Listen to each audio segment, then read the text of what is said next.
Welcome to the Cryptonaut Podcast. I am Mark Stores. With me, as always, is... I am Chris. And... Rob Morphy. Thank you all so very much for joining us, Robert.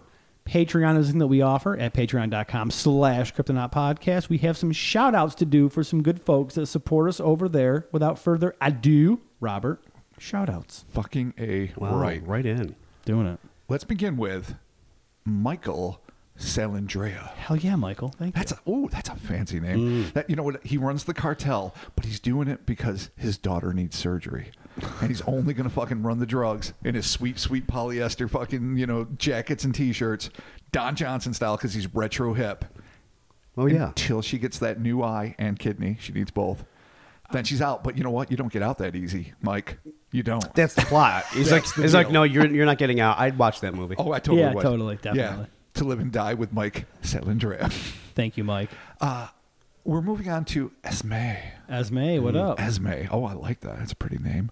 Now, Mike Ockhertz. Nice. Thank you, Mike. Mike. Okay, I get it. Yeah. Think Oh, man. Yep. Took a second. Think about it. Because at first I'm like, I know most regional names. I mean, I'm not an expert on all names. I can't tell you that this came from Belarus, but damn it. Yeah. Sorry about your dinky. All right, much like Munchamakuchi, we got Mike Cockhurts. Okay, And cool. now we've got and this sounds like it would be an awesome publication, Bama Brew Review. I think that actually might be a podcast. Oh, really? damn, That's all right. awesome. That's catchy. I like that. My dog is from Bama, so what up? There it is. It's true. Family. Tomato no Yossi or Tomato no Yossi. Thank you, Tomato. Alexander Simon. Oh, yeah, Alexander. What up? James. Oh, shit, James. James. I was waiting for him. I'm thinking it's the Apostle. That's what I thought, too. Yeah. Yeah, Yeah. The lesser or greater James. I'm not sure, but it's somebody. he's here. Joshua Moore. Well, thank you, Josh. Devin A. Rowland. Yeah, what up, Devin? Drew Haman. Hell yeah, Drew.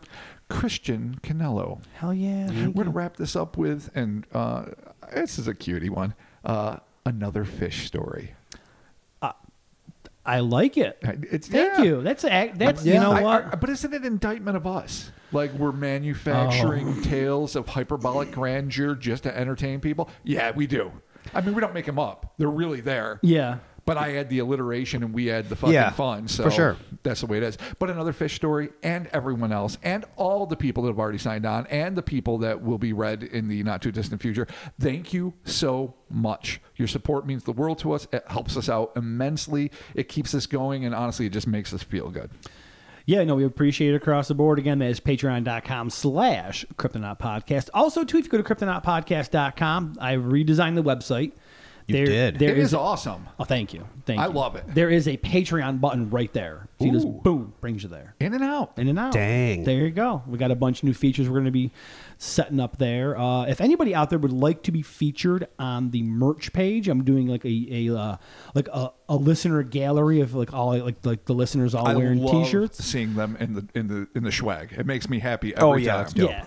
If you want to participate in that, just email cryptonautpodcast@gmail.com with your photo. It is an Instagram kind of square, so just make sure that your photo's squared, not like super long or like super wide because I meant to crop it. So you can email that to cryptonautpodcast@gmail.com and get featured on our listener merch area. So that would be damn dope. tamale. Yeah, definitely. Damn. Moving on here, this week we are dealing with the unspeakable horror of Claudette Souchon. Well said. Dope. Oh, you nailed it. We're going to France. Yeah. And for our Patreon listeners, they'll know that my mastery of the French language is what we would generously call suspect.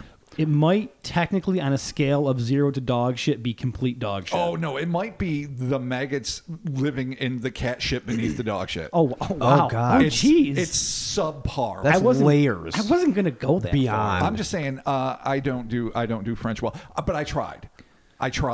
And so this might not be Raplonge's level fucking madness. Raplonges. But it should, but should I mess up, just say that's par for course with Uncle Rob. And I know that we do have some listeners that are French speaking, Canadians and those over in France. I'm sorry.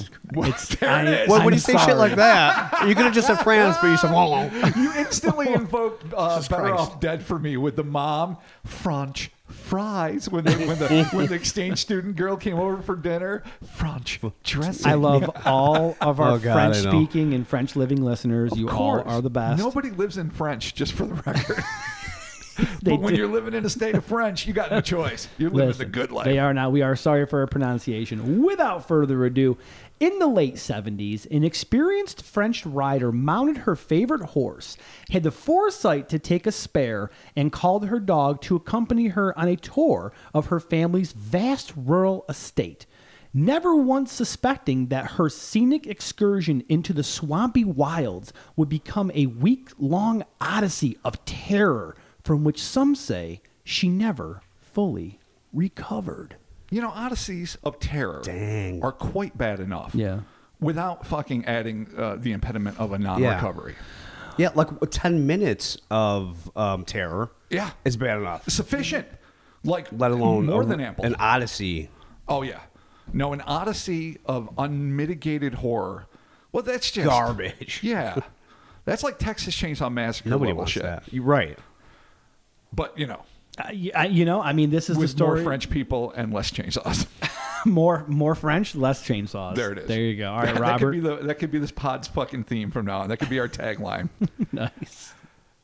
Most cases of interest to paranormal investigators consist of eyewitnesses who claim to have had inexplicable encounters with entities or objects of unknown origin.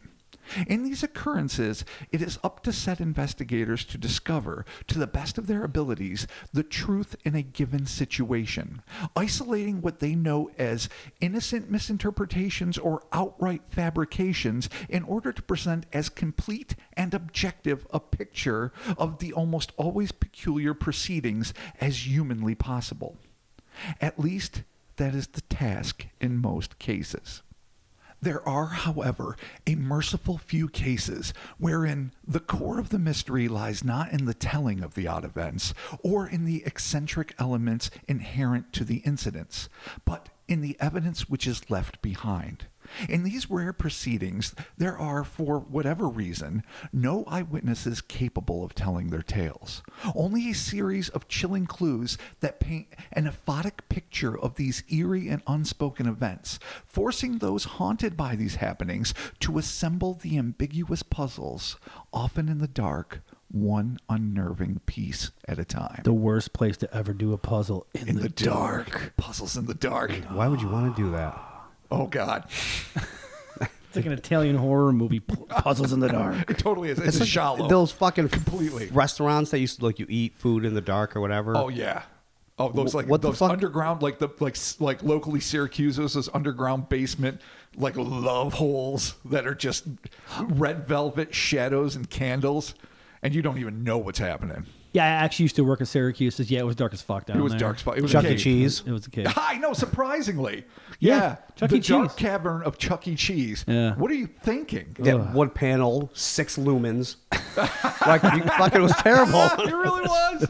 Oh my God, it's It's funny. pretty fucking awful. Okay, back on point. A classic example of just such a case is Brazil's so-called lead mask mystery, which of course we all remember. On August 20th, 1966, the bodies of electronic technicians Manuel de Cruz and Miguel Jose Viana were discovered by a young boy on the side of a jungle-shrouded hill in an isolated region of Rio de Janeiro. The corpses were clad in suits and matching waterproof coats, and both had hand-cut lead masks covering their eyes. An array of seemingly unrelated and difficult to decipher evidence was found at the clearing, along with the corpses, including a tiny notebook which contained cryptic instructions as to when the men should ingest unidentified capsules, protect their eyes with their handcrafted metallic shields, and await a signal that remains as enigmatic today as it was 55 years ago. So this is the kind of case we're dealing with. right. Not the kind of case where the eyewitness comes and says, the Bigfoot shed a gray and it got into a ship and then there was fucking 13 rainbows Right. and the Fae came and hugged me, which Right. by the way would be an awesome case. That would be This is not what we're dealing. What we're dealing with is evidence left around that makes no fuck-sucking sense, and you've got to piece it together after the fact. Yeah. Fucking Murder, She Wrote, dude. Indeed. Do it. Well, much less well known, the frankly alarming case of Claudette Souchon is yet another enigmatic incident wherein the lack of an eyewitness account leaves investigators, journalists, and the curious alike to suss out the clues and come to their own conclusions. But before we delve any deeper, let's set the stage for this whodunit, which, in this case, is a wild, wet, and remote region of southern France known as the Camargue. That took me forever to figure out how to pronounce that. Yeah, is it like a... I would have called it the Camargue, because I'm an idiot. Camargue way. it's like the... God's just going to Camargue way. Camargue! Get out here! I've got your woman. Camargue! Or, yeah, it is barbarian-esque. It If you say it, totally if you say is. it that If way. you say it that, Yeah. but then you can say anything like that. IKEA! Come here! I want your head. Or it sounds maybe like a Klingon island. Like, bro, I'm fucking going to Klingon fucking island. Kumag, bro. Murder love. Yeah. All right, well. That is fucking true. Kumag. There Okay, you so go. we're in Camargue. Now I'm going to paint the picture of where we actually are. Okay. Nestled in the south of Arles, between two arms of the Rhone Delta and the Mediterranean Sea, the pastoral Camargue region of France. French. That's what I did. We're going to keep that. All right. Of France. France. Is dotted with dense wooded areas interlaced with an array of swamps, lakes, salt marshes, and huge brine lagoons. I do not know what a brine lagoon is. It sounds haunting yet beautiful. I mean, like a salt lagoon. So it's a lot of really That's what I always salty picture, that swamps, really... yeah, like a Yeah. salty lagoon. which is where, flamingos live. I That's mean, their this, jam. this place actually sounds awful, but okay. But beautiful. As long as you got your waders on. It's Swamp World. It's Yeah, not, no, it is. sucks. It's Swamp Yeah, World. it's full the of worst fucking. Kevin Costner spinoff ever. It's full of fucking. Oh, imagine if that was the mosquitoes. sequel. Oh, Swamp World. All you hear is like walking Oh, through yeah. it. He can't use his dope gills and webbing because swamps are terrible and they can't are. swim through And them. that goes without saying. It's funny. I was telling Mark earlier, I'm like, I almost made this a fuck the woods, but it's not woods, it's swamp. And you know what you never need to do to anybody? Tell them to fuck the swamp. Everyone already knows. Fuck you, swamp. Everything that wants to bite me, all your malaria-ridden bullshit, all the Yeah. shit that seeps into your boot, all Yeah. the leeches on your undernuts. Fuck you, swamps. I know, just serpents, decay. Always. It's rot. It's what atrophy looks like. Yeah. It's it's damp. It's a damp forest, and that's what fucking happens. Yeah, it's Fuck a bog. it's awful. Fuck a bog. Fuckabog.com. Come visit. You should buy that domain. I should probably buy fuckabog.com. Yeah. Okay. So Anywho. these I'll backtrack a little. Array of swamps, lakes, salt marshes, and huge brine lagoons, which cover over a third of the territory, making it, as of December 1st, 1986, a quote wetland of international importance. According to the Ramsar Convention, which is an intergovernmental environmental treaty established by the United Nations Educational, Scientific, and Cultural Organization, or UNESCO, back in 1971. And yes, there will be a quiz later. Okay. This sounds like a waste of government money. I'm not even going to talk about it. Oh no, you got to protect the birds Dude, and wildlife, the though. things. It's fine. Listen, we hate a They're swamp, fine. but the beavers need it. You know? Everything you need. Marmosets. Buzzards, skulking birds. Skulking birds. Yes. There's the bog wraiths have no home. Oh, yeah. If we take away the bog, And where are they going to go? They're a wraith the without a inner home. city. They're going to fucking torment the poor. Is that? yeah.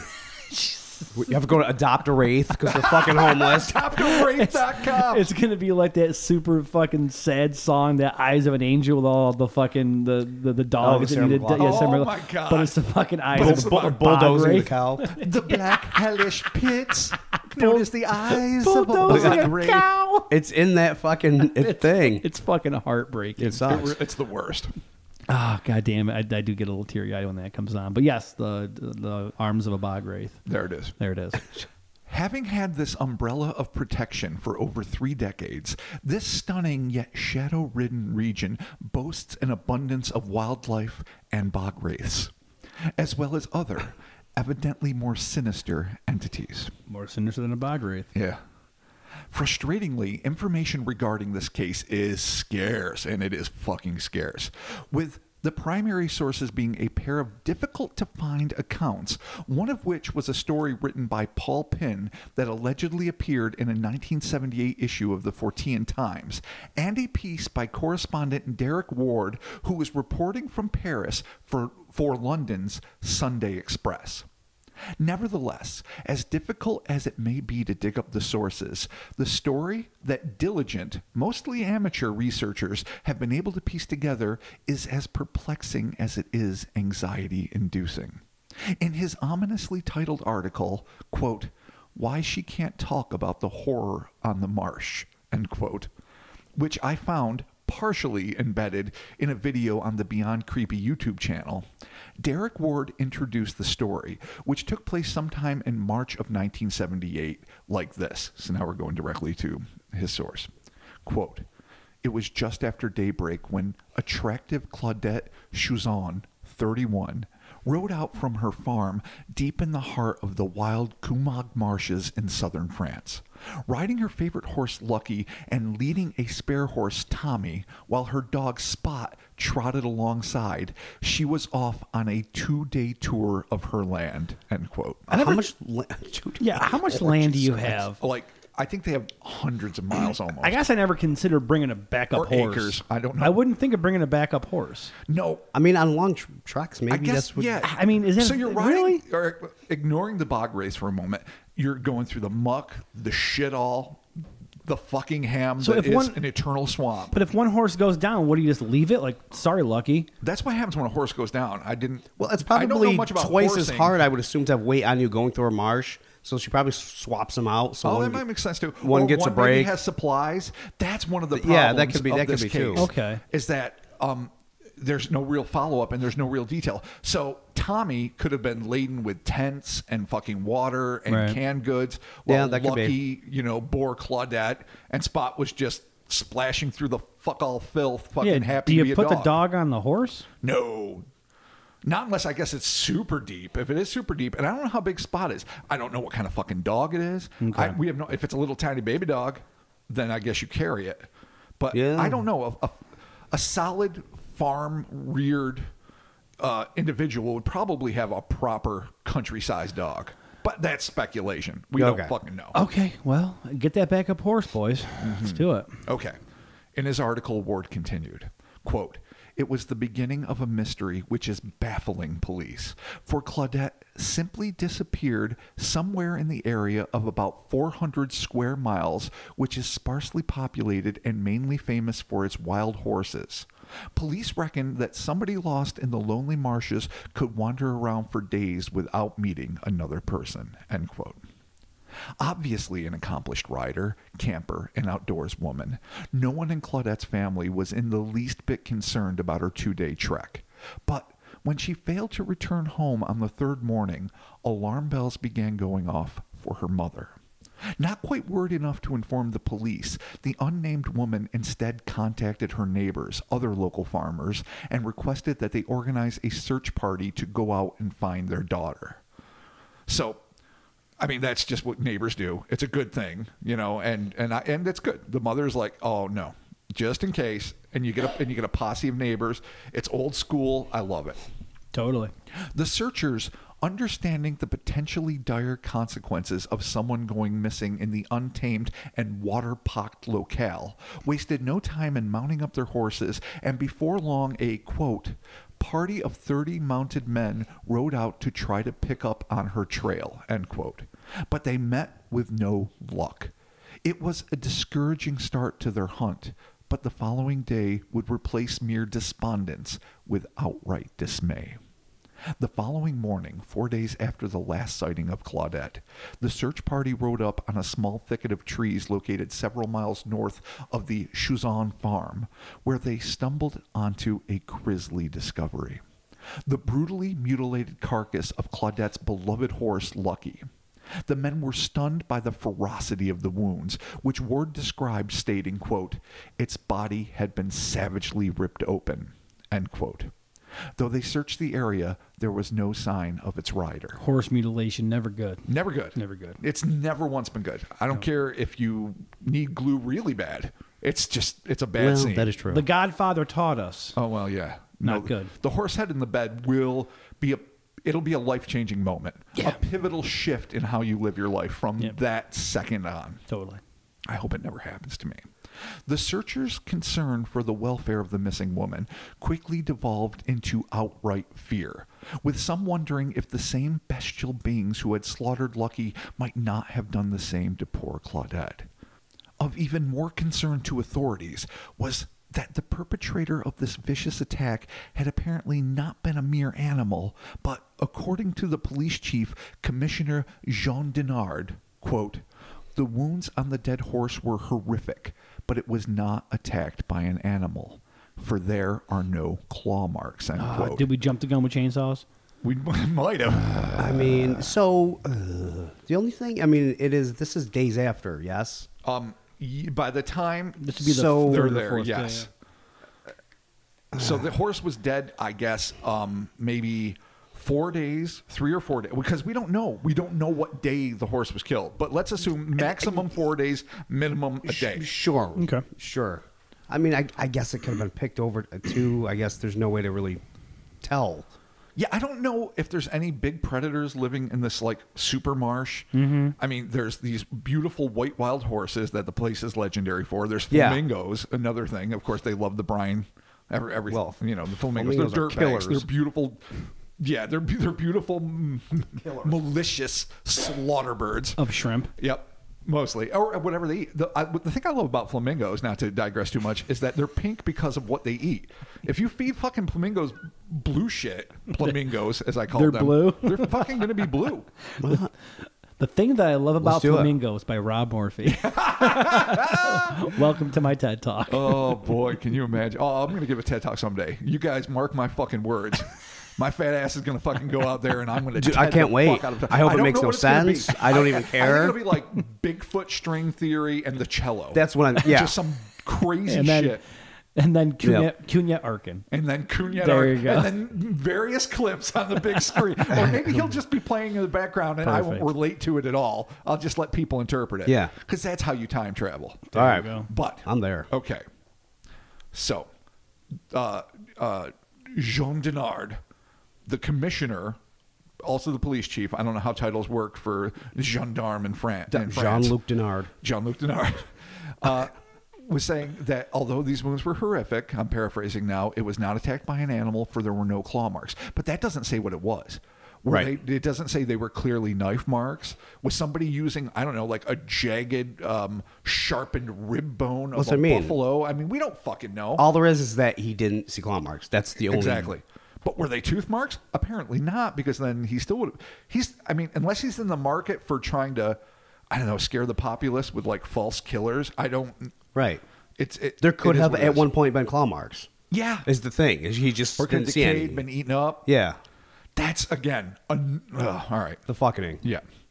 If it wasn't a wild beast that brought the horse to its bloody and catastrophic end, what else could have rended its flesh so barbarically? A group of humans, even strong ones utilizing, say, medieval weapons, would have a difficult time bringing down an animal of that immensity. And even if a curious, perhaps cult-like cabal had assaulted the horse, why didn't it run away after the first blow? There was nothing in the reports to indicate that the animal was tethered down. Lucky could have escaped just like Tommy, but instead it held its ground, perhaps stomping its assailants, while they hacked away at the horse's torso with their razor-sharp, presumably steel weapons. It doesn't make a lot of sense. Like, horses run. That's their fucking deal. Yeah, if it's like Claymore versus horse, like, you're not going to just take the horse out with one swing, like, and it's going to either jet or it's going to kick the shit out of you. I mean, unless you hack half of its pretty much spine if you off. flick a horse's leg, it breaks. Yeah. So, but like- also, Chris is right. If you do Like- the tiniest thing, it breaks. Right. But also, if you fart within 37 feet, it goes into a dead sprint in the opposite direction. Yeah. and it they neighs also and takes off. It's funny. I just watched a compilation yesterday of people getting kicked by horses. What? Why? It just happened to be on like I would probably watch It was on hours like of that. Facebook or something. Maybe it just kind of popped up, Gotcha. and it's like, ever seen someone get kicked by a horse? I'm sure. I caught at it some once. point. I caught it once at the Great New York State Fair, and boy, in real life? yeah, was I No. shocked? I'm like, that kid might be dead. Oh yeah. Like- that thing. Yeah, no, it's no joke. You know, absurdly they strong. will fucking destroy you. So and that that hoof is fucking Jesus criminals. This kid fucking took it like a champ. Like granite. I mean, what else you have to? Once that happens, you're like, well, Oh yeah, if you're the state fair, you just want took to it. you want to impress the girl with the Molly Crew mirror. You can't go fucking around. I'm fine. Yeah, no, this kid got up and was just like, yep, it happened. I did it. The kid was working with the horse. It was a whole thing. It was years ago. It was crazy. Anyway, sorry. It's all good. Sometimes we have to travel down these paths to get to the greater truth. There you go. Don't get kicked by a horse. Okay. But it would be another day before Commissioner Denard would get a first-hand look at Lucky's injuries, as the party had apparently decided to continue their search rather than send someone back to retrieve the authorities. Shady.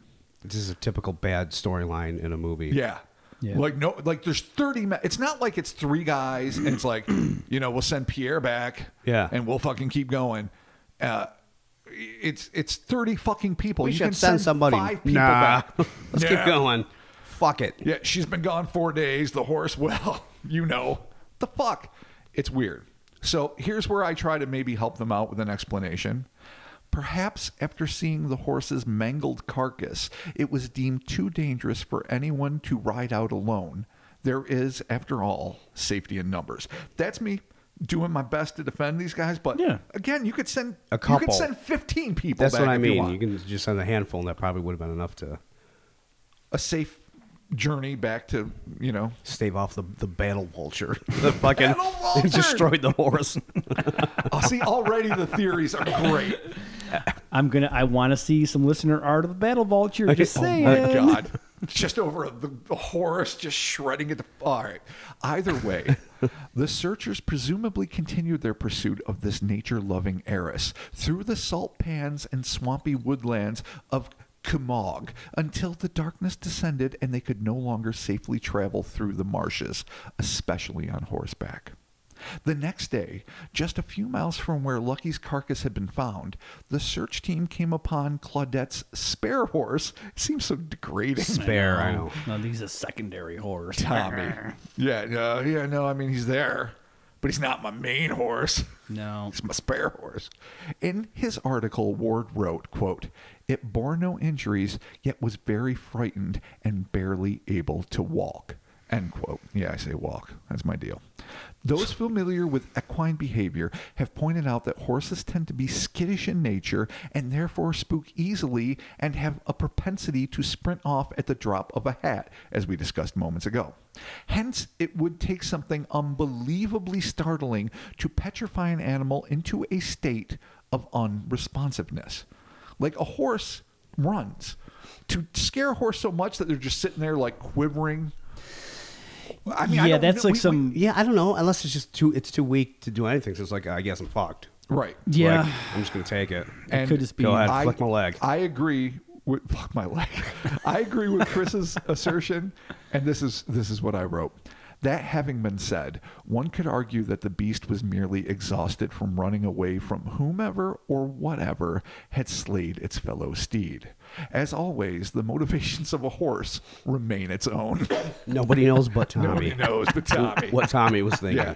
Tommy could tell you. Tommy won't tell you. No. Horses won't talk to humans. They can. They fucking won't. If Mr. Ed taught us nothing, don't talk to a horse. We were trying to tempt them by doing that fake bullshit because obviously Mr. Ed wasn't talking. It was a show. Right. But they really can talk and they fucking won't and they didn't take the bait. Fucking horses. Right. We should probably just not talk to them.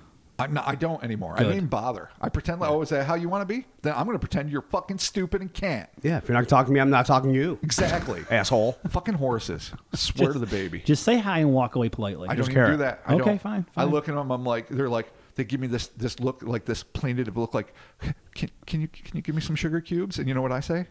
Nay. Wow. Yeah. I drop that fucking mic and I walk away.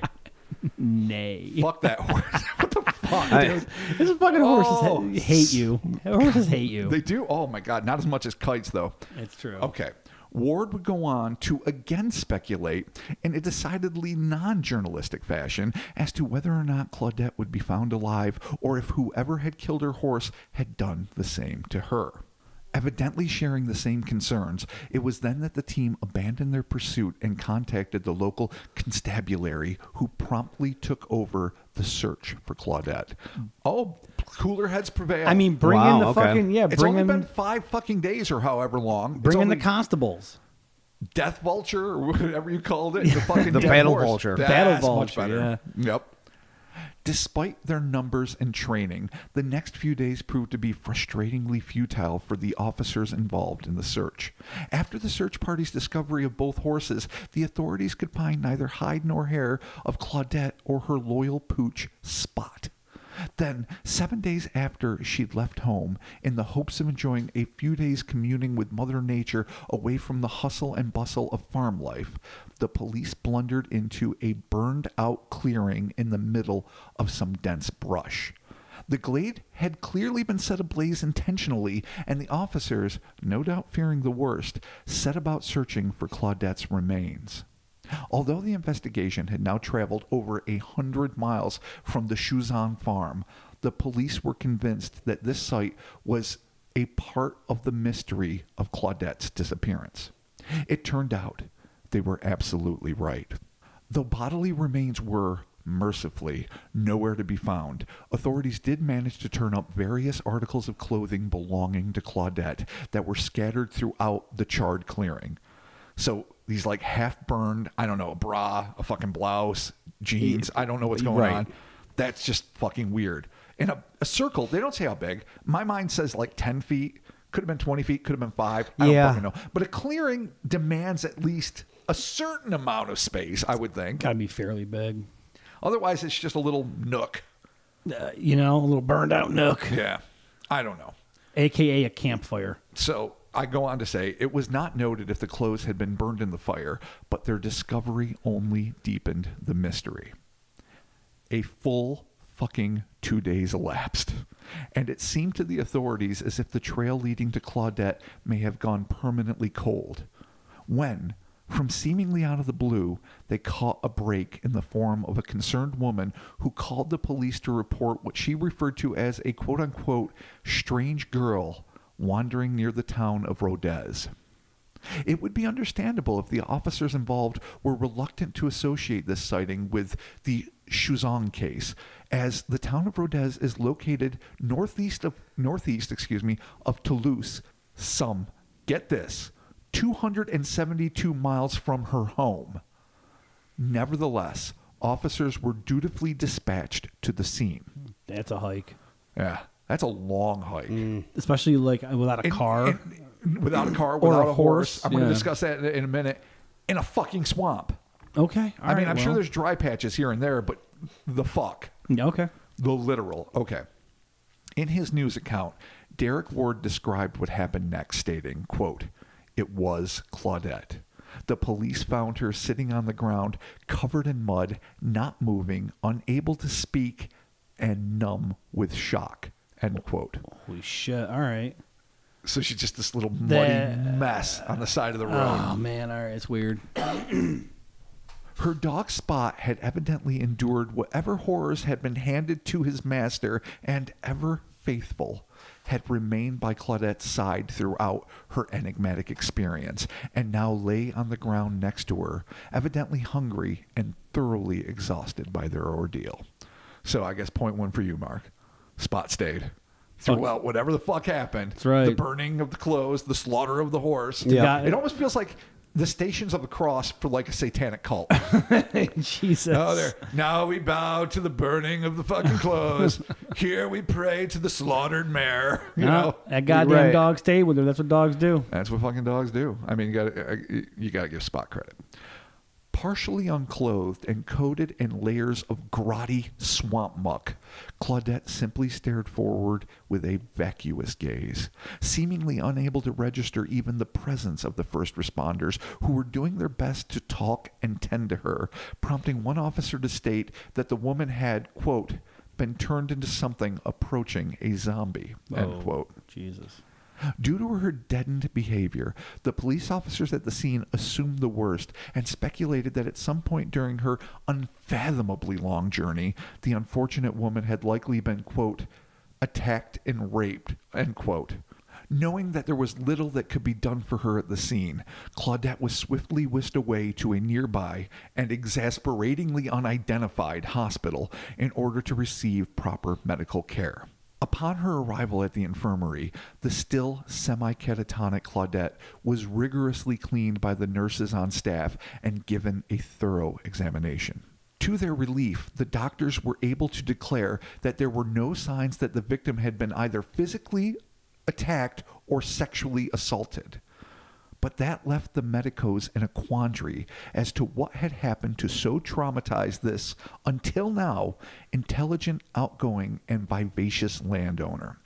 So, thankfully, Yeah, thank God. not Jesus. the nightmares, not the I Spit on Your Grave horror show, Last House Yeah. on the Left, fucking scumfuck No, none of festival.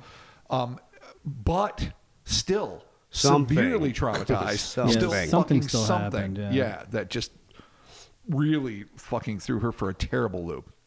The cause of this dramatic shift in Claudette's character was so perplexing that Ward felt compelled to reiterate the unknown officer's earlier assertion, asking his readers, quote, "What could have happened to turn this beautiful and sensible young woman into a near zombie," end quote. And at this point, it's fun to point out that English journalists working in France in the 70s, boy, they talked about the beauty of victims of crimes yeah. pretty willy-nilly, just Yep. wide open. Something, I mean, in my limited time as a journalist, I would never have considered even back in the 90s. That's of no significance. Yeah, at I just all. around the very beginning when they're like, the attractive and beautiful Claudette. Yeah. I'm like, what? Rode on a horse with her sturdy backside bouncing gently on the fucking, I forgot. Oh, saddle. I didn't even know what to call it for a second. Horse seat. Horse seat. Her chaps clinging to her thick, robust thighs. Her hair constantly flowing without a breeze. Because Fabio-esque. So, Commissioner Denard was just as bewildered as his subordinates, telling reporters, "We have no idea what happened to Claudette, or her horse Lucky, or what frightened the other horse. But something mysterious went on out there," end quote. Denard also admitted that he had no explanation for the burned-out clearing wherein some of the victim's clothes had been recovered. In fact, although the best-case scenario of Claudette being found alive had been achieved, the circumstances surrounding her disappearance, as well as the vicious slaying of her horse, the charred circle containing her clothes, and how she had managed to travel on foot nearly 300 miles without food or water, were just as perplexing now as they had been before the woman's recovery. Nothing about what happened seemed to make sense. At this point, Commissioner Denard turned the case over to the Aveyron District Gendarmerie in Rodez. But the conclusions they came to, if indeed they came to any at all, were evidently never released to the press for public scrutiny. Which seems shocking considering the fact that the public ought to have been clamoring for answers. Still inexplicably mute, Claudette Souchon was admitted into a private ward of the hospital where she presumably, hopefully, made a full recovery. The problem is, for the most part, the story ends right there. Oh, Jesus. With no explanations for any of the perplexing and presumptively harrowing events that had transpired, leaving this frightening and captivating case mind-gnawingly unsolved. As much as nature abhors a vacuum, human beings loathe the unexplained. In the same way that Aristotle postulated that, quote, "nature contains no vacuums because the denser surrounding material continuum would immediately fill the rarity of the incipient void," end quote. Yeah, that's for your Aristotle junkies out there. So too, researchers of all manner of unexplained phenomenon, both paranormal and pedestrian, sense a burning need to fill the nothingness of the unknown with hypotheses and theories, no matter how speculative or bizarre. That's how you get QAnon. Yeah, exactly.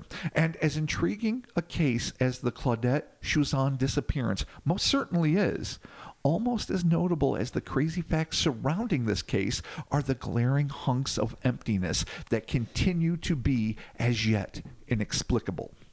And that's what haunts those curious souls who stumble across this account only to be enthralled, horror-struck, and ultimately infuriated by the lack of answers.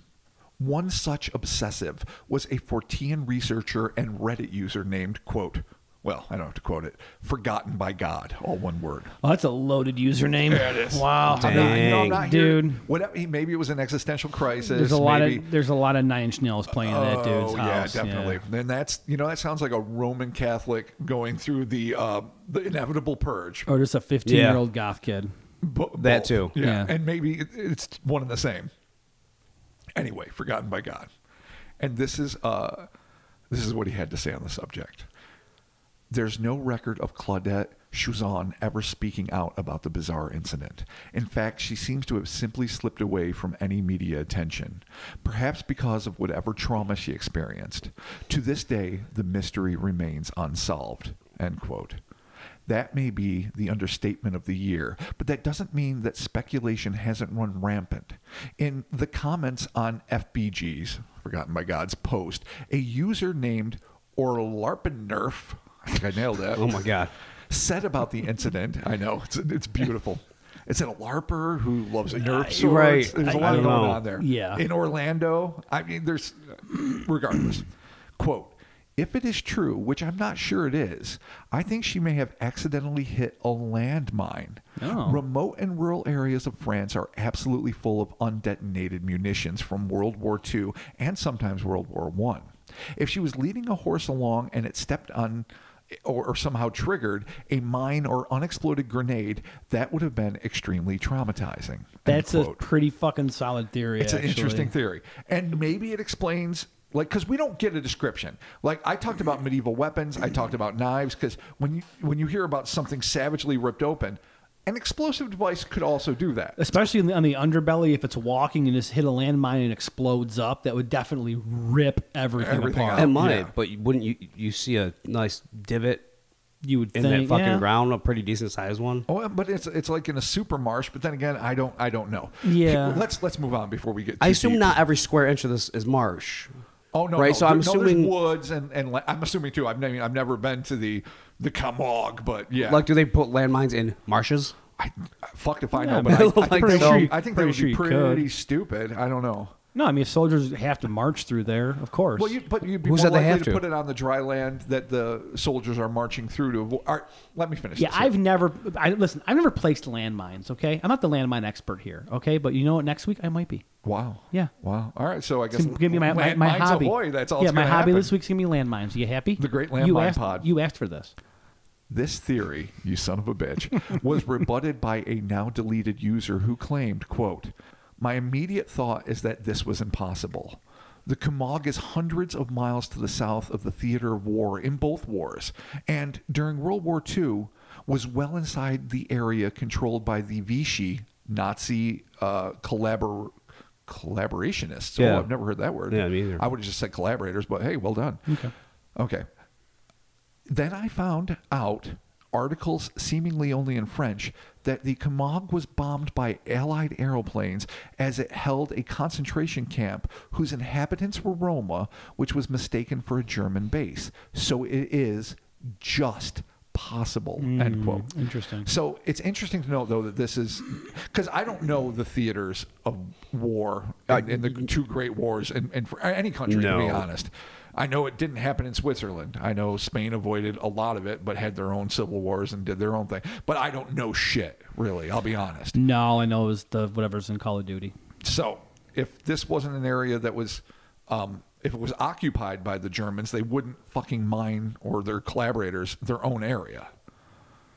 Which is not to say that completely discounts it. It's just, Right. Or, someone throws it out there and someone else is like, yeah. Oh yeah, doing experiments in the also, race. too, I mean, if it In the was... Wraith. Right, the Wraith. If it was bombed by the Allies, there very well could have been just unexploded munitions kicking around, You It just is want it to be a possible. bomb of some sort. Listen, I'm really tight. he's It was a not mine or grenade or future depth landmine. charge, possible laser, flying razor blades. I'm tied to the bomb If it theory. was a flying guillotine, I would be completely into this. All right, well, there you go. The worst type of guillotine. Another of the more pedestrian theories states that despite the declaration by Commissioner Denard, Claudette's horse was attacked by a ferocious animal, and that in her desperation to escape, she got lost, slowly losing her grip on reality the deeper she wandered into the wet wilds, eventually managing to travel over 270 miles.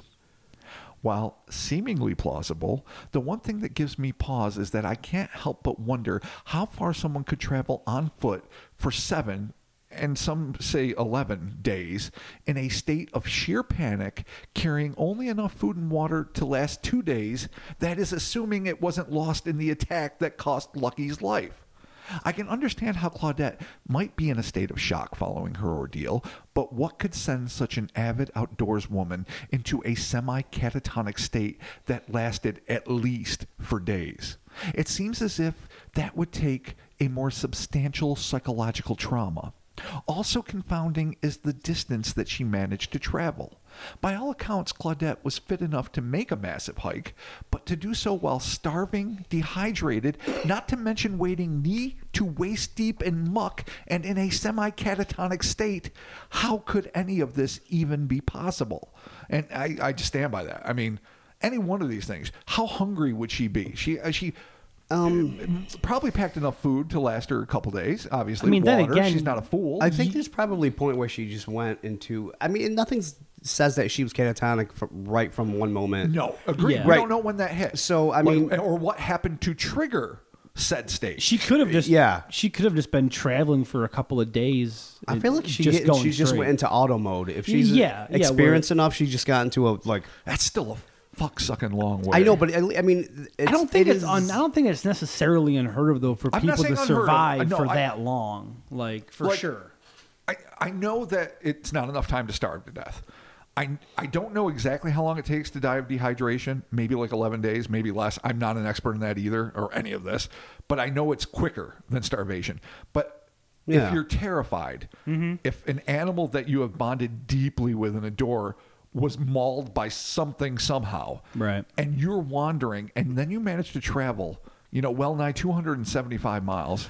I mean, it just seems to me. I'm not saying it's impossible. No, because considering how many days I'm that she just was saying it's gone fucking for, weird. But if you think about No, it's how many, definitely fucking weird. yeah, There's it's no it's doubt, but- bizarre as shit. But considering how many days she was gone for, like I know people that go to California and they do those big hikes and shit up Right. in The Shasta. Yeah, like I mean, they cover that amount of mileage. But I mean, obviously they have gear and shit with them, so it's Right. not like it's unheard of. It's just And desperation, bizarre. adrenaline, terror, that can drive you. Oh, totally. No, totally. And she's got Spot by her side. Yeah. I mean, who knows how far?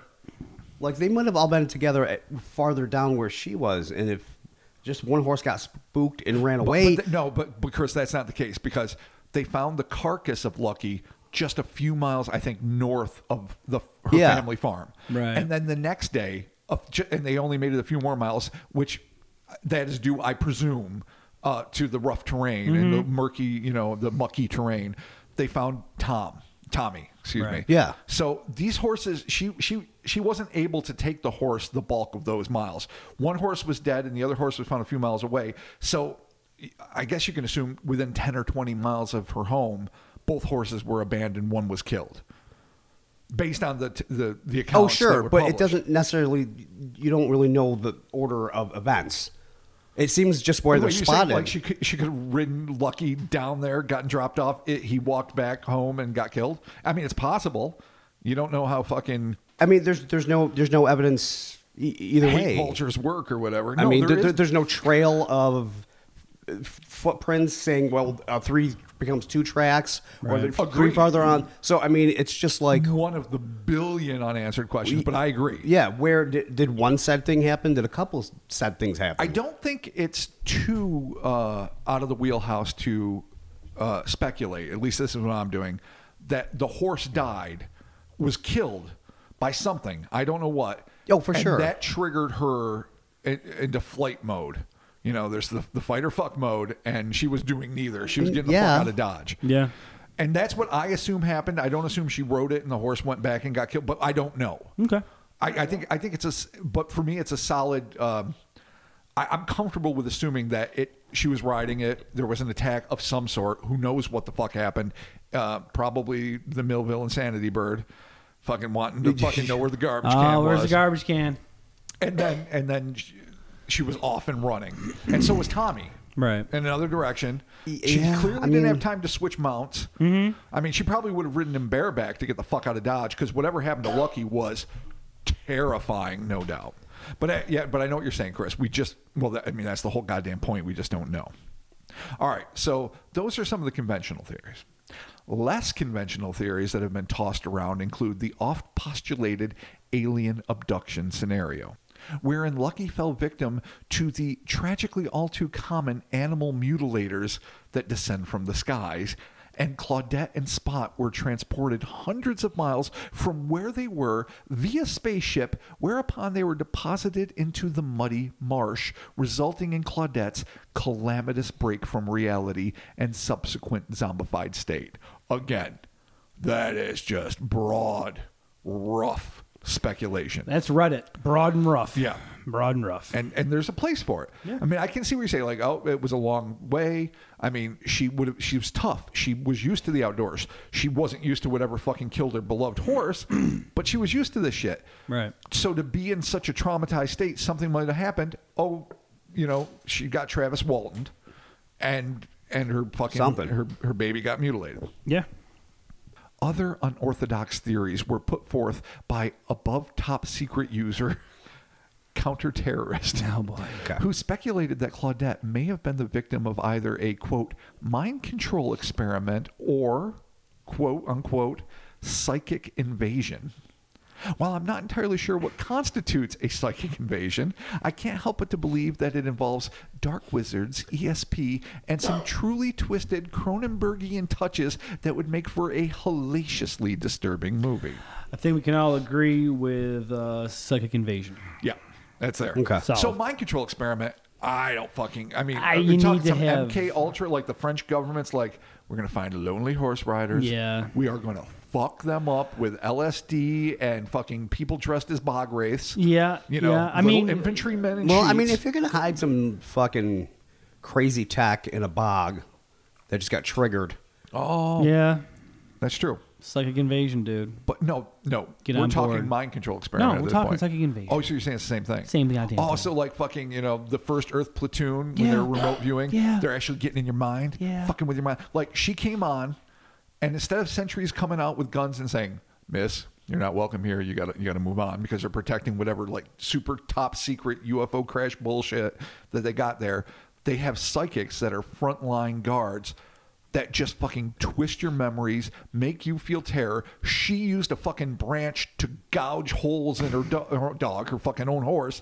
Then she ran away with her dog in a state of madness induced by a quote-unquote psychic invasion. Thank you for the full explanation. I appreciate that. Because I can't just let it stand. No, No. you can't. Okay.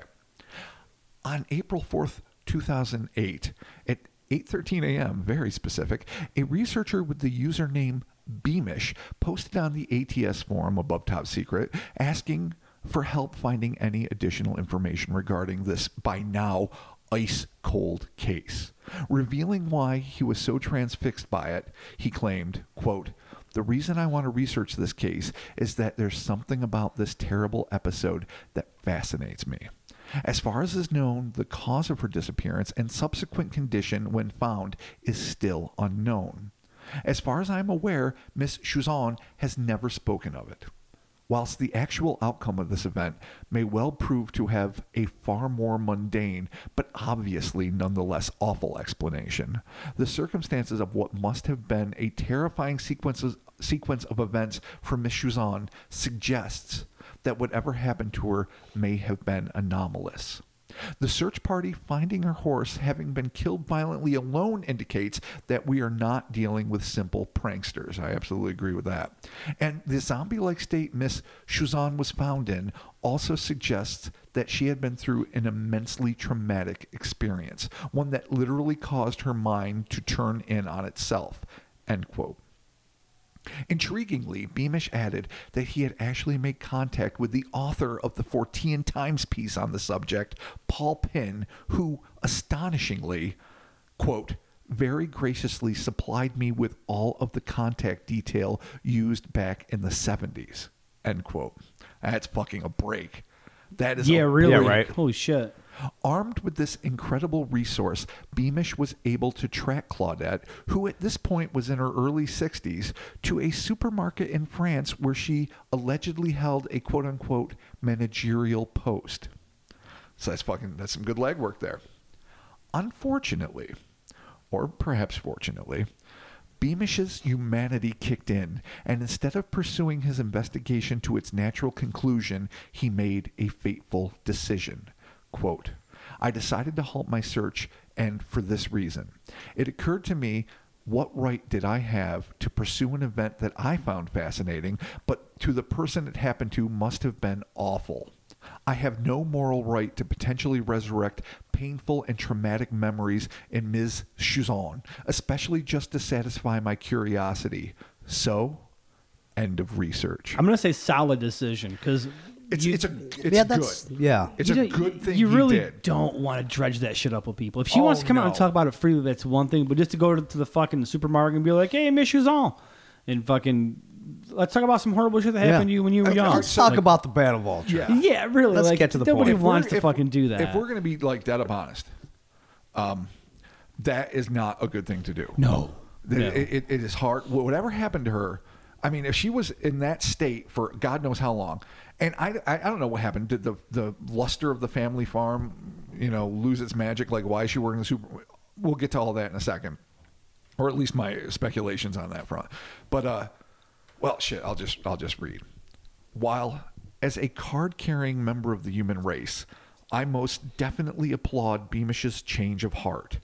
The Fertian in me can't help but imagine what distorted wonders may have been revealed by an interview with a, hopefully, fully recovered Claudette Souchon.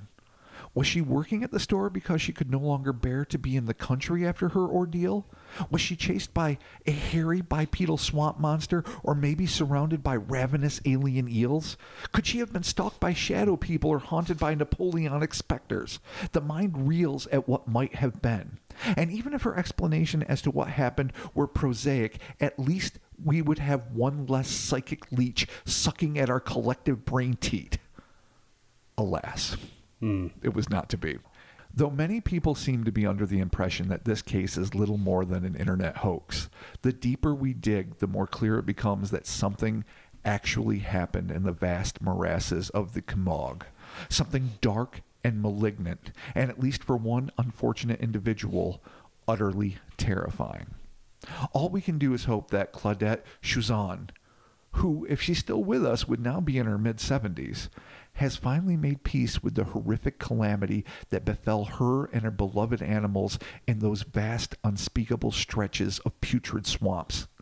And, failing that she's at least learned to live with the fear that had once almost completely consumed her. Good luck, Claudette. We hope you found solace wherever you are.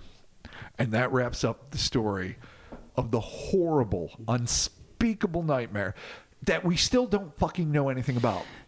So with this burned out area, as part of the speculation mentioned aliens, like, all right, could you wildly speculate that it was A landing spot? yeah, or Sure. something to do with how she Well, yeah, was well, yeah, why picked not? up? So a cult sacrifice, a landing spot, a simple fire she used to get warm that kind of got out of control. She took off some of her clothes because she was just getting too hot. Hypothermia makes you do I don't know that. if you get hypothermia that close to the Mediterranean ever. That's but I'm true. not, again, an expert on the weather. Maybe of the, even just being, Camargue. Yeah. Honestly, all wild speculation aside, it sounds like something happened to the horses, obviously, because they're dead. Well, something happened to Lucky. Well, sure as fuck. Tommy's not dead. right. So I'm sorry, just Lucky. Yeah. If she got disoriented in some way and just found her way 270 miles, she definitely had the time to do it for sure. Sure, 7 days. Yeah. If you're healthy and I guess dedicated. But then again, why not walk fucking home? That's why I'm saying That's maybe part of- if that's she also got part of the problem. disoriented. All Yeah. right, so if you get disoriented and you watch, an animal that you truly adore get butchered and you run away, you're still thinking to yourself, all right, say if it's human beings that did it, and I'm certainly not positive it was human beings that did it. I agree that it probably wasn't an animal. These people are expert enough to know that, but I don't know what the fuck did it.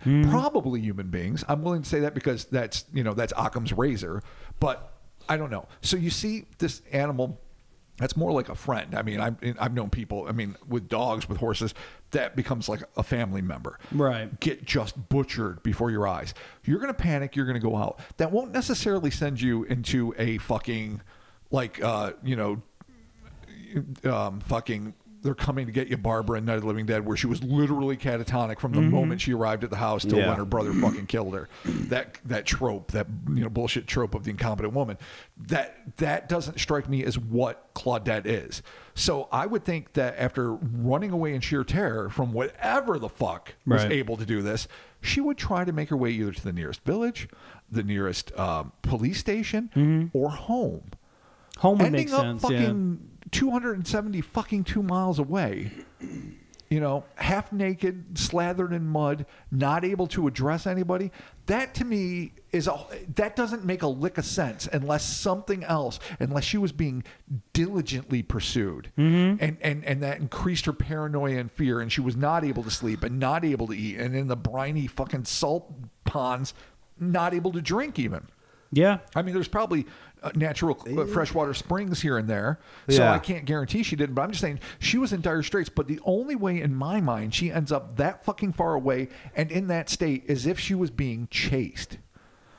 Or thought she was being chased by something. Yeah, Fair enough. Yeah, if she had the perception And if that it's some something was getting her. paranormal entities where you hear the sounds in the woods, shit, the bog wraith, the Napoleonic phantoms, Battle vulture. Exactly. It might be a combination of an unraveling psyche due to like the pressures of the environment combined with a truly paranormal phenomenon that seems to be attacking her for whatever fucking reason. Yeah.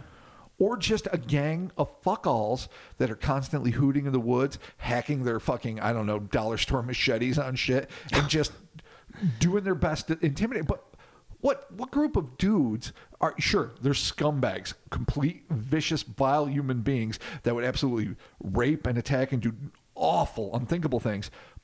But chase someone fucking nearly 300 miles through a swamp, that makes a lot. Yeah. The motivation for that is something I can't wrap my head around. Yeah. This actually kind of has a bit of a feel of like the missing 411, except that they're missing. They generally don't ever find those people, but it has that weird like hint of something fucking goes awry. And out in the wilderness, and then it's I mean, in the missing 401 case, obviously those people are just gone. They're just gone. There's no explanation. Well, every she now and was again, gone. One comes back and tells a crazy, like the kid that saw the false grandma near Mount Shasta. Yeah. It's like she's trying to take me into this golden mountain or whatever the fuck it was in a cave, and but I mean, knew it wasn't my grandma. With hers, she made it that far, and she's not talking about it. Right. So, or at least she wasn't then. Right. That's the thing. No one.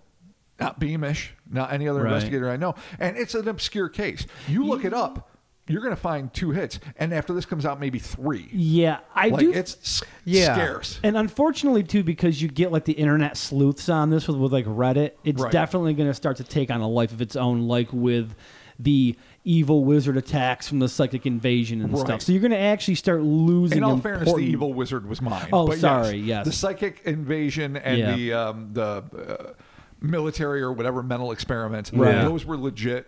Legit in the sense that they were postulated by somebody else. So when you start wading into the waters of Reddit sleuths, and above top secret, and all the other places I went, super shit showy with it. But it is interesting. But it's also interested amateur, but we're all amateurs in this game. Interested parties doing their best to dig out information. And thank God she's all right. Yeah, there's just not enough. Oh, maybe. No, there's really not I anything should just to go snap on. a couple photos of anything. The horse, the burned out circle. Something. Like police investigation had to have done that, Chris. You would think, 100%. I feel like this is like an M. Night Shyamalan. Like, oh, we're going back to the Shyamalan. It seems like I was saying before, the order of events happened. Like, this thing happened where the horse died, and then she continued, and that horse died, and then she makes it to the swamp. Right? Well, yeah, the second horse didn't die; just got scared and was they found him traumatized. Just a little bit farther. Tommy's still in therapy, but he's okay. He's Tommy. just hanging out, and she's farther. But there's still nothing saying that whatever event happened didn't happen first later on where that circle was. The horse, I would think the horses would be more apt to go home to try to get back home. Whereas, like, it would make sense if she got would story-ended in there, and they would book toward home, and she didn't know what the fuck was going on. They have and she instincts. wandered off. Exactly. All of that makes absolute sense to me. Totally. And you could be lost in the woods, Like, even it's just a like, few miles away. What the maybe. fuck? Unless there's separate events. There has to be separate events. See? As So I said it could earlier, go. it's It these could empty go one way. spaces. It could go the other way. Yeah. Or no it could one, be just separate things. no one thinks about the two separate events. See, what we want, what we need, what when Beamish did the right thing, he did in terms of the knowledge base and our desire to know. When he did the right thing as a person, he did the wrong thing as a Fortean. Because if there was any chance of her just saying, even if it was just like it was, Bob down the street, and he's always had the eye for me, and he's a little bit weird, and he started the stalking, and then he got mad when I wouldn't kiss him, and he fucking hacked up Lucky, and then something happened, then he dosed me, and then all that would be like, oh, okay. Yeah, you were high as fuck, you were out of your shit, right? You watched your favorite horse get killed. But I don't think that's what happened. I would love for her to be able to say, this is the first thing that made me realize something was wrong. This is the situation that led to my horse being There's killed. not even one bit of evidence that points to an order of events. Exactly. Not even one. Right. Except for the fact that you can assume to a slight degree, though I absolutely agree with Chris, an order of events based on distance traveled. Like you can assume, Right, the 200 though you miles, might not be yeah. right, that the burned circle happened after the death of Lucky. You can't guarantee it, but it's a presumptive thing that you might be able to do. You could if you're going that way, sure.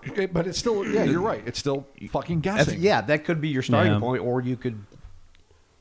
I would have had everybody on this at different points. Like, let's do the Lucky angle, and then let's do the circle angle, and work backwards and see if that makes sense. Well, here's something that's interesting. Not to get too conspiratorial, but when Jean Denard, the commissar of fucking, of fucking Camus, fucking was like, oh wait, she was found in your fucking neck of the woods, dude.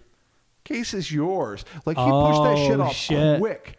Like I don't remember. I know I tried to pronounce like the avion, gendarmerie. I guess but all of a sudden they're in charge of this motherfucker, and it seems like the people that had the jurisdiction to investigate the Lucky slaying and whatever happened closer to home, were just passed it off. She's found. Yeah. She's in a private ward at a nice hospital. Her family is clearly wealthy. They own this huge estate, a big farm. Maybe not, though. I mean, maybe they were on their last legs and there's some weird financial scandal that caused this kind of shit. Like somebody really wanted to buy the farm. They won't sell the family farm, but they're losing money hand over fist. And instead of building a field of dreams, they fucking make their daughter's life a nightmare. But again, we just don't fucking know. No, we don't. But the reason I presented this is because it gives us a chance. It's a blackboard, an empty blackboard where we can just throw up anything at all. And we know we're not right, and we know we're not necessarily wrong.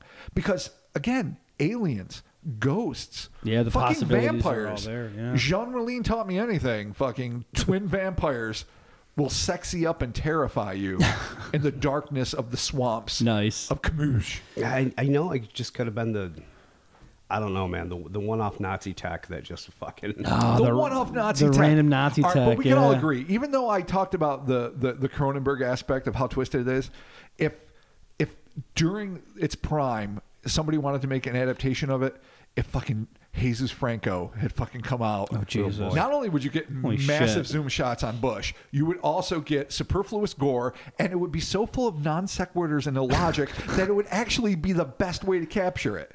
The way David Lynch captures madness in Eraserhead, fucking Jesus Franco would have been able to be like, oh yeah, a girl alone in the swamps with her dog and a slaughtered horse. Oh, it would have been an art film. God, and it's in France. Jesus Christ. Yeah, the home king of the art film. King of the art begging films. It really is. Jesus. That's why I love living in French. Well, maybe someone can hear this and make it and show it at Cannes, right? That's in France. Cannes, right? Cans?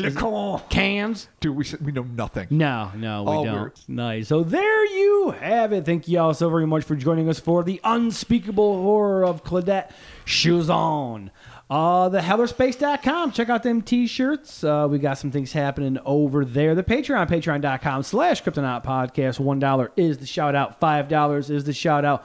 Both of those will get you bonus audio. The $1, you're going to get 1 bonus audio per month. The $5, you're going to get up to 4, but no more than 4 bonus audios. Just also, like the Raven said. That will get you hooked up to the Discord server. And be sure to do that. you will also get to hear me further mangle the French language if you join Patreon. So that's a treat. At this point, we're up to 72 episodes. Hot damn tamale. Cray. So how could that happen? If you're one of those people that are binging, and there's a lot of them out there that are just binging the entire catalog, and you get to the end and you're like, I need more. You can get more. It's all right there. 72 more episodes. That's true. There you go. No, I know. And more. And more. Yeah, there's definitely more there, so be sure to check that out. Join the Discord. Shout outs to all of our Discord folks over there. Shout out to our admin team. What up, Noah? Thank you so very much for helping us hold that down. The Instas, the Twitters, the Facebooks. Holy fucking shit, we're on social media. Yeah. God damn. Yeah, it's everywhere. Fan group, thank you as ever. You're the fucking bestest in the westest. Totally. Thank you all over there, the Facebook fan group. We appreciate that. And tell us what you think. Send it in, because you know what? Yeah. This is one of those great throw some spaghetti on the wall, see if that shit sticks. Post it up in the groups. What do you think happened? Post up in the groups, because I would love to send see. us spaghetti.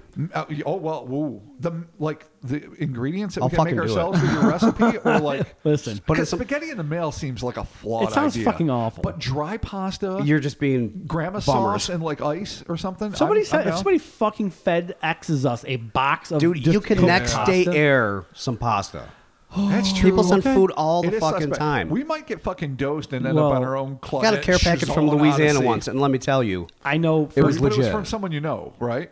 Of course. I actually know for sure that I've one of definitely our gotten food packages, and they're the best. one of our listeners out there that is a chef is for sure sending us food. No. Yes. See? For sure. Oh so my god, my stomach's got such a woody right now. there you go. All right. Doing it. So there it is. There's all the information to get you going to the places that you got to go to. Thank you all for your support. Thank you all for continuing to listen to us. You know what, man? The reviews are a thing. If you want to leave them, leave them. If you don't. Yeah, I mean, leave them. Yeah, I mean, if you Because literally, it helps us. A, it delights me. B, and C, for every 7 really delightful reviews, we get someone who's really mad that besides our explicit warning, we say naughty words and talk like ignoramuses, and I kind of get off on that too. It's kind of funny. If that's your jam, you can do that too. I'm not telling you don't leave a bad review. I I'm like just saying leave a review, because it's delightful either I like way. that people listen long enough to the point where they're like, well, after 100 episodes, I'm done with this.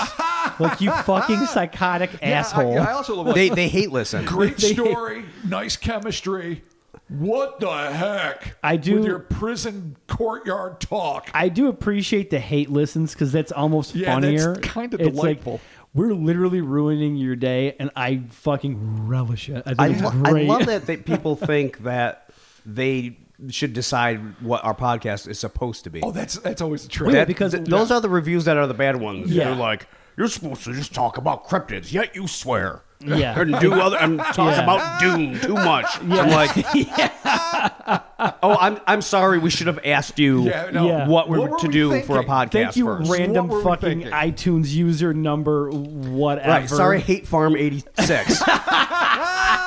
Sorry, we'll call you next time when we do a podcast. God, nobody has touched Hate Farm genitalia in so many years that's probably the problem they got. But thank y'all for the positive reviews, and I guess thank y'all for the negative reviews if you want to leave that. Thank whatever. you for taking the time to leave a fucking review. Yeah, that's all we really So care about. please do it if you get a chance. There you have it. Thank y'all so very much, and we'll be talking to you soon. And stay out of the fucking swamp. Go around the bog, even if it's Never been 1,000 one miles. good Go around thing the in a bog. swamp. Go on the bog, yeah. I almost got fucking tipped in a pontoon boat on top of an alligator, and I was thinking to myself, I'm going to die in a fucking swamp? Of course I'm going to die in a swamp. Because you don't go to a swamp unless you're prepared to fucking die. Because it's full of vile, evil, decaying nightmare I shit. could feel the wraith. Oh, God. Just driving by it. Taste the wraith. I'm like, oh, there on he is, the just bog. waving at me like, hey, Someday.